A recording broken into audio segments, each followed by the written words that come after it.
elende jakaki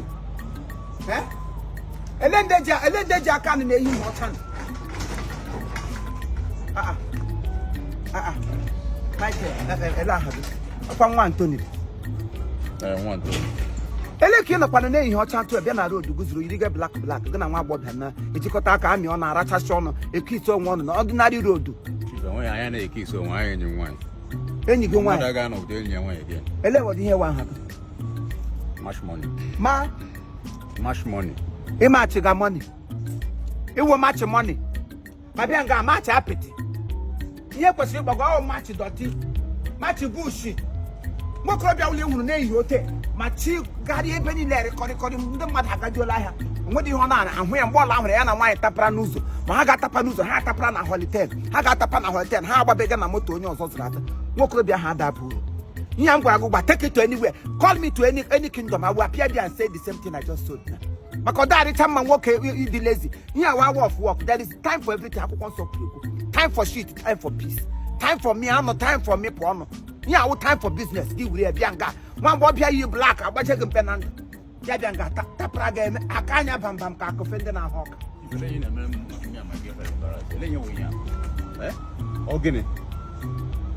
what did you do to you this afternoon? You do yourself.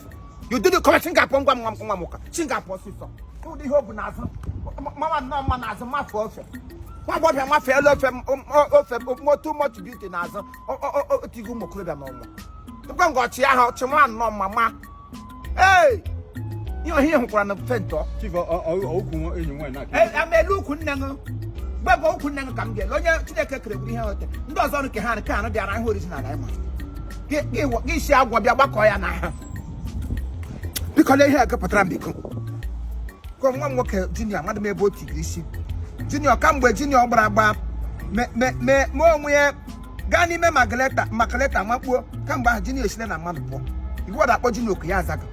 Lekwa ihe gụpụtara m ihe edere nwanne m nwoke nọ South Africa sendere m onye amụrụ anyị nga. Imo State Union South Africa holds her annual Ozuru Imo National Convention Festival.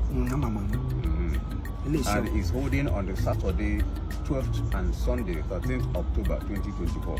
Now for 9 months. Yeah, now for now. Saturday 12th and Sunday 13th. Yes. October 2024. Then is holding at Cambridge Hall, East London, and Eastern Cape, South Africa. Ngabosh. Thank you. That is 4 p.m. until late. No, for good. I can make you until brother call. Good reach it here. Chineke keledri. Onye boss. Nne. Ele onye isi ha.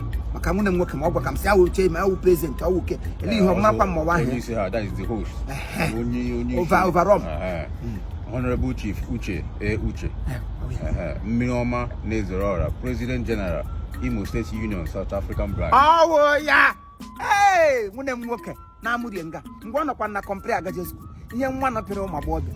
O ari nwa agbọbịa ọ na-apịa dị ihe na ali isi anyị. Brana sị nwa agbọbịa ma across the ụzọ ya. Ọ pịacha gị ya gị mejọ ya na school ya chire gị n'ụzọ. Ifo onye o mere kamgbe ka ị na-echetara ya. Ya o mechefu. Ka ele onye ọdọ so gị.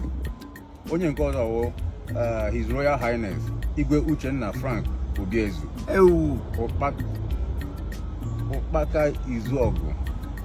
One of Eastern Cape. Oh yeah. Eze ndị Igbo Eastern Cape, South Africa. Papa m na mpa ya wotu n'otu na. Eziokwu. Thank you. Agala ekwu. Ngwa. Onye nke ọzọ Chiade Ochemba. Ewu. Uzuru ini ego. Ọzọ. Ozuru ini ego na ide atọ. Okay. Ide atọ ọkwa ebe ahụ. Abụ nwanne side ebe amụ nne gị.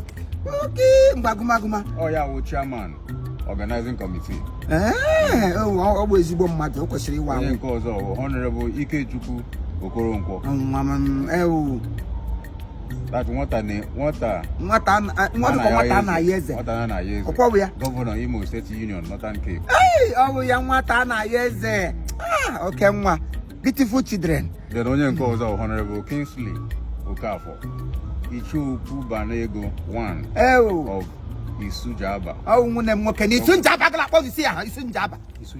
Asị gị wuru onye Igbo gị wuru onye ukwu nwaanyị. Amụna m n'ala Igbo. Maka na atụrụ m na onye nke ọzọ ọwụkwa Honorable Duru Emmanuel Chukwunyere. Ikemba anọ. Ikemba anọ. I want to know about you. Only how one to them. Oh, Governor Imo State Eastern Cape. That is the provincial host. Oh, we how Mokoma. I don't need to get clear. Prophet Emmanuel Eze Obunna, Governor Western Cape Province. Okay, my prophet Ogi Gwalish.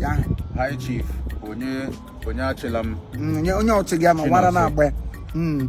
Chief Jeko Gangotanya. Gumadalo, Onyo Gachiano, one kind. High Chief Onye Chilam Chinonso. Akudom Urimiri. 1.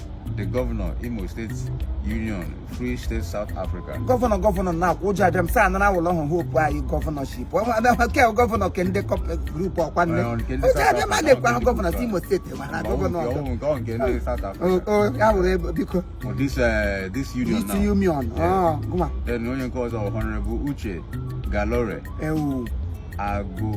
Agobama. Agobama.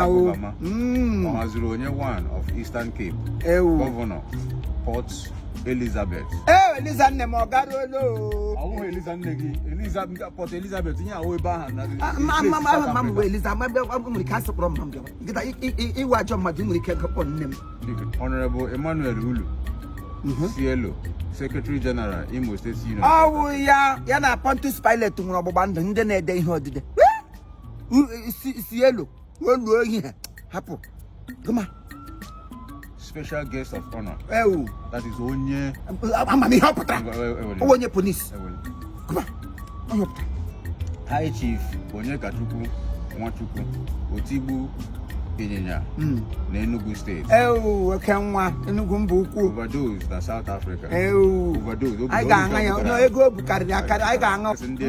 typhoid na malaria on overdose. Oh, when you got Akadia. You know, any go near. Yeah, could overdose. I just sing on paracetamol, protein, we know, especially what happened like him. Overdose in Namoga Regama. What's the address in the Enugu States, na South Africa? Oh, I'm a monium pair. Na mam, Halaburu before. More humble before I get working. Come on. Chairman of Occasion. Chief Oguchi Eugene Obiezu. Oyinatumba 1 of Eastern Cape. The first president of Imo State Union, Port Elizabeth. Port Elizabeth.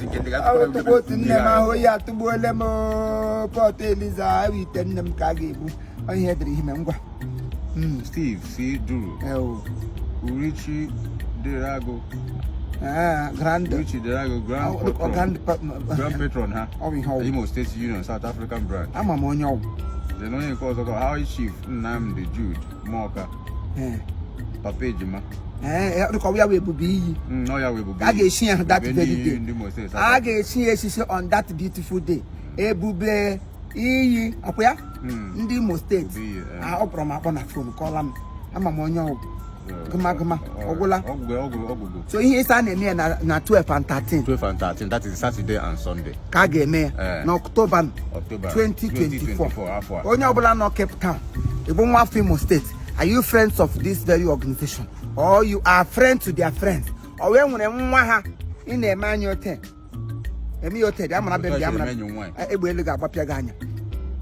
You must come and identify yourself with this honorable organization. Because when